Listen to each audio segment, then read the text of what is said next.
كنت في المسجد، وأنا حسيت إنه كان في شيخ دائما يراقبني، خصوصا في وقت صلاة الفجر.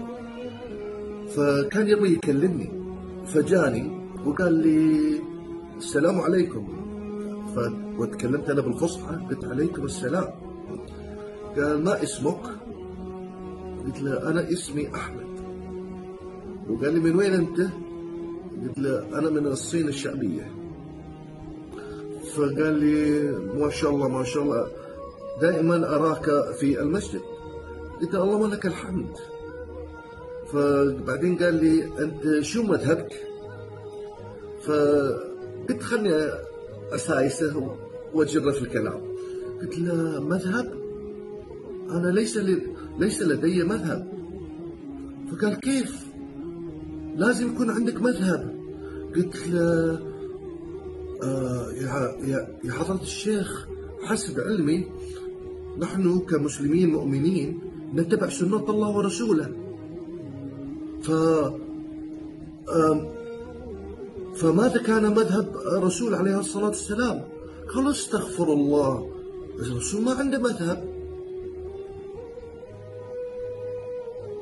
فقلت له إذا الرسول لم يكن لديه مذهب فلما يكون لدي مذهب؟ لما لا أتبع سنة الله ورسوله، فأتبع نظام الرسول عليه الصلاة والسلام وهو أشرف الأنبياء وأشرف الرجال. لما لا يكون لدي مذهب واتبع على طريقته؟ فالغريب أنه ما عرف يرد علي، وإذا حد يعرف يرد علي يقول لي أنا صراحة مو بعرف الجواب. هذه قصة من القصص بعد، بس النقطة الأساسية اللي حبيت أتكلم عنها اللي العرب يستهينون في هالشيء. كونكم أنتم مولودين في عائلة مسلمة، والله لا تستهينون في هالشيء، لا تستهينون أبدا. الأجنبي إذا دخل الإسلام أولا لازم يتعلم اللغة العربية حتى يفهم القرآن. الأجنبي إذا أهل مسيحيين أو يهوديين أو بوذيين أو أي ديانة، فالأجنبي ما عنده الإحساس أو روح الترابط. أبسط مثال في رمضان، ففي رمضان كيف العائلة تتجمع، اللي يطبخ اللي يسوي، ويجتمعون على الطاولة فينتظرون الإفطار. أول ما يسمعون الأذان يقول اللهم لك الحمد، وبعدين اللي يبدأ يفطر والعائلة تتجمع مع بعض. فالأجنبي ما عندها الإحساس ومو بعارف هالإحساس. وصدقوني من كلامي، لأني أنا يوم كنت أصوم لحالي وأنا عمري 15-14 سنة لحالي، ما كان عندي أي حد، كنت أفطر لحالي. والله تذكرت الماضي.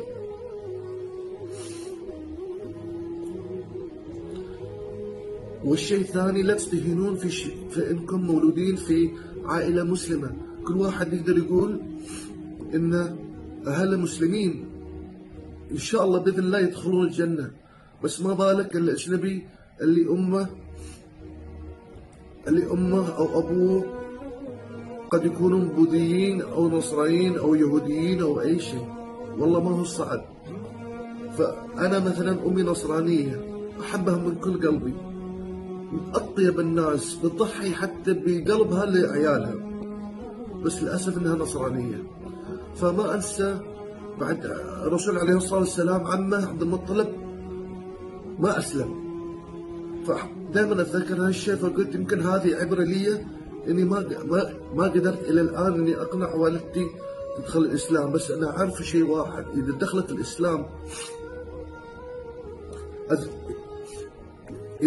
الإسلام عارف إن إسلامها بيكون قوي.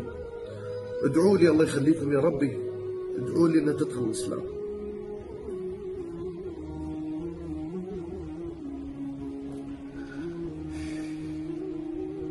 فيا عرب لا تستهينون في موضوع الإسلام والجمع بين الأهل، لأن هذا الشيء والله واحد يفتقده.